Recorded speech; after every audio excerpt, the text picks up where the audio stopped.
ఆయన కిందే ఇంత పెద్ద ఫాల్ట్ పెట్టుకొని ఇప్పుడు ఏమీ జరగని దాని మీద ఇంత పెద్ద ఇష్యూ చేస్తున్నారు సార్. పరీక్ష పేపర్లు కూడా వాళ్ళ చేతి దిద్దించారు. రజనీకాంత్ చూడండి 2 చేతులు సంతకం పెడతారు సినిమాల్లో.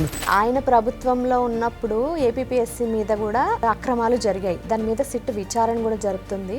ఐపీఎస్ చదువుకుని ఇటువంటి నేరాలకు పాల్పడితే ముద్దెట్టుకుంటారా? ఇలాంటివన్నీ చేయించిన జగన్మోహన్ రెడ్డిని కూడా ముద్దెట్టుకుంటారా? జగన్ ఎవరైతే పోలీసులు వెళ్ళారో ఆ పోలీసులు నాకు రెస్పెక్ట్ ఇవ్వలేదు, జైలర్స్ అని చెప్పేసి ఈయన చెప్తున్నారంట. అదే బూట్లు నాకేలా ఉంగుని నువ్వు కూర్చోబెట్టి మంచం వేయాలని నీకు పడుకుంటాంగా. నమస్తే అండి, వెల్కమ్ టు అవర్ ఛానల్. మనతో ఈరోజు ఏపీ కమ్మ కార్పొరేషన్ డైరెక్టర్ అడుసుమల్లి శ్రీనివాసరావు గారు ఉన్నారు. సార్ నమస్తే. సార్ నమస్కారం అండి. సార్, ఇప్పుడు ఏదైతే జగన్ గారు చేస్తున్నారో డిఎస్సి మీద అక్రమాలు అని చెప్పేసి, ఆయన ప్రభుత్వంలో ఉన్నప్పుడు ఏపీఎస్సీ మీద కూడా అక్రమాలు జరిగాయి. దాని మీద సిట్ విచారణ కూడా జరుగుతుంది. అంటే ఆయన కిందే ఇంత పెద్ద ఫాల్ట్ పెట్టుకొని ఇప్పుడు ఏమీ జరగని దాని మీద ఇంత పెద్ద ఇష్యూ చేస్తున్నారు సార్. ఇప్పుడు దీన్ని ఎలా చూడాలి అండ్ ఈ సిట్ విచారణ ఎంతవరకు వచ్చింది? ఇప్పుడు జగన్మోహన్ రెడ్డి గారు అన్నా లేకపోతే ఎవరైనా నేరస్తుడు ఏం చేస్తాడంటే, వాళ్ళ గుట్టు బయటపడుతున్నప్పుడు లేదంటే అది విచారణకి దగ్గరికి వచ్చినప్పుడు దానికి కొంచెం ముందుగానే ప్రిపేర్ అయ్యి ఉంటారు. రాజకీయాల్లో ఉన్నారు కాబట్టి అది వాళ్ళ మీద బురద చల్లడానికి ప్రయత్నం చేస్తారు. చాలా సక్రమంగాను పారదర్శకంగాను డిఎస్సి జరిగింది. ఒక విషయం చెప్పనండి, ఇదే కాదు, తెలుగుదేశం ప్రభుత్వం హయాంలో ఎలాంటి నియామకం జరిగినా చాలా పారదర్శకంగా పద్ధతిగా రామారావు గారు ఉన్నప్పటి నుంచి కూడా పార్టీ ఆవిర్భావం నుంచి కూడా వాళ్ళ హయాంలో అన్నీ పర్ఫెక్ట్గా జరిగినాయి. అసలు ఈ టైపు ఈ టైపు డిఎస్సీలని తీసుకొచ్చింది చంద్రబాబు గారు, ఎన్టీ రామారావు గారు.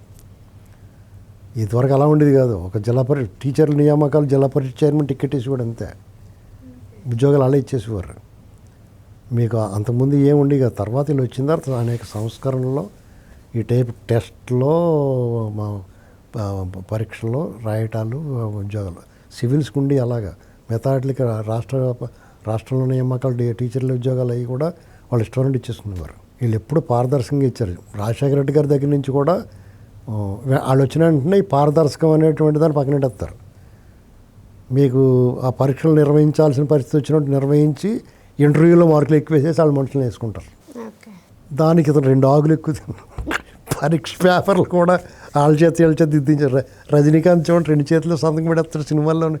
అలాగే వాళ్ళు ఇష్టమైన ఎవరో ఒకరు తీసుకొచ్చి వాళ్ళకి అసలు ఆటో డ్రైవర్లు వాళ్ళు వీళ్ళు ఖాళీగా రోడ్డు మీద దుర్గమ్మ గుడి అవతల ఎవరన్నా ఇప్పుడు కొన్ని భోజనాలు పట్టుకొచ్చి ఇస్తూ ఉంటారు కదా, వాటి కోసం కూర్చుంటారు. వాళ్ళని కూడా తీసుకొచ్చి చేయించారు వీళ్ళు. తద్దారుణం అంటే ముందు అసలు డిజిటల్గా వాల్యుయేషన్ అనేటువంటి దాన్ని కుదరదు, మాన్యువల్ చేయాలి. డిజిటల్ చేశారు వీళ్ళు. డిజిటల్ చేయకూడదు అంటే మాన్యువల్ చేయమని కోర్టు ఆర్డర్ వచ్చింది. కోర్టు ఆర్డర్ మాన్యువల్ చేయమన్నప్పుడు వీళ్ళందరినీ తీసుకెళ్ళి చేశారు. మళ్ళీ 3వసారి ఆ సవంగం గారు పెట్టి మళ్ళీ వాళ్ళు చేశారు. అన్నీ అవకతవకలే. ప్రభుత్వం అప్పుడే కోర్టుకు వెళ్ళారు. కోర్టుకు వెళ్తే దీని ఆర్డర్ రద్దు చేశారు. ఈ ప్రభుత్వం కూడా వీళ్ళ పట్ల ఇందులో కొంత మంచి వాళ్ళు ఉంటారు కదా, నిజంగానే బాగా రాసిన వాళ్ళు ఉంటారు కదా.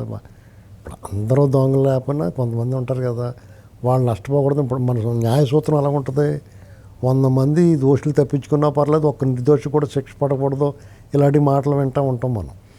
అంటే ఇలాంటి 100 మంది దోషులు అంటే జగన్ లాంటి వాళ్ళు 100 మంది తప్పించుకున్నా పర్లేదు, ఒకటి శిక్ష పడకూడదు, ఇలాంటి వాళ్ళు దొంగలు అందరూ తప్పించుకుంటూ ఉంటారు. అలాంటి దాంట్లో కొంచెం ఇది విసులుబడితే కోర్టు ఏం చెప్పిందంటే వీళ్ళని అప్రాధాన్యత శాఖల్లో పెట్టండి ఇంపార్టెంట్గా. కానీ వీళ్ళని జగన్మోహన్ రెడ్డి బాగానే వాడుకున్నాడు. టెంపరీ మొన్న ఎలక్షన్ అప్పటికి వీళ్ళు ఇంకా డ్యూటీలో ఉన్నారు. వీళ్ళంతా వాళ్ళందరూ ఎవరు కమర్షియల్ ట్యాక్సెస్ ఆఫీసులు కానీ ఎంఆర్ఓల కింద ఆర్డీఓల కింద వీళ్ళందరి కింద పనిచేస్తున్నారు. వాళ్ళందరూ మొన్న ఎలక్షన్లో పనిచేశారు.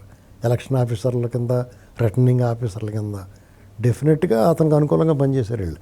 అతని కర్మగారి దరిద్రం పట్టేసుకుని జనం అందరూ తిరగబడ్డారు. కానీ ఏమాత్రం బ్యాలెన్స్డ్గా ఉన్న ముగ్గు అతని వైపుకి వెళ్ళిపోయేది. ఎందుకంటే వీళ్ళందరూ అతనికి హెల్ప్ చేసేవాళ్ళు. ఇక్కడ అతను మొదటి నుంచి ఇప్పుడు దీని మీద బయటకు వస్తుంది. సీతారామయ్య జైలుకి వెళ్ళాడు. రేపో సమంగంగాని కూడా పిలుస్తారు. వీళ్ళందరూ మొత్తం జైలుకి పోతున్నారు వీళ్ళు. అసలు ఈ ప్రభుత్వం ఏం చేయాలంటే రేపు అతను కోర్టులో ఉంది కాబట్టి కోర్టు ఆర్డర్ ఏమిస్తుందో చూడాలి. డెఫినెట్గా కోర్టు వీళ్ళందరినీ తీసేయండి, రద్దు చేయండి అంటే అది రద్దు చేస్తే కనుక ఈ ప్రభుత్వానికి చాలా మంచి పేరు వస్తుందండి, చాలా మంచి పేరు వస్తుంది. ఎందుకంటే అన్యాయం జరిగింది అక్కడ. ఇక్కడ ఇటువంటి అన్యాయం దుర్మార్గం చేసిన వాడు ఏమాత్రం సిగ్గున్నా అంటే 1000లో 1 పాయింట్ ఉన్నా మాట్లాడకూడదు దీని డిఎస్సి గురించి. ఎందుకంటే చాలా పారదర్శకంగా జరిగింది. అతని వల్ల కానిది వీళ్ళు సాధించారు. అతను 5 ఏళ్లలో ఒక్క డిఎస్సి వేయలేకపోయాడు. 2 లక్షల మందికి టీచర్లకు ఉద్యోగాలు ఇచ్చాడు చంద్రబాబు నాయుడు గారు అయ్యాను ఎప్పుడైనా కానీ. ఇవాళ ఆ డిఎస్సిలో ఒకవేళ వాళ్ళు మాకు నష్టం జరిగిందని తేడా జరిగిందని చెప్పిన వాళ్ళందరికీ కూడా చాలా స్పష్టంగా వివరణ ఇచ్చారు అధికారులందరూ బయటకు వచ్చి.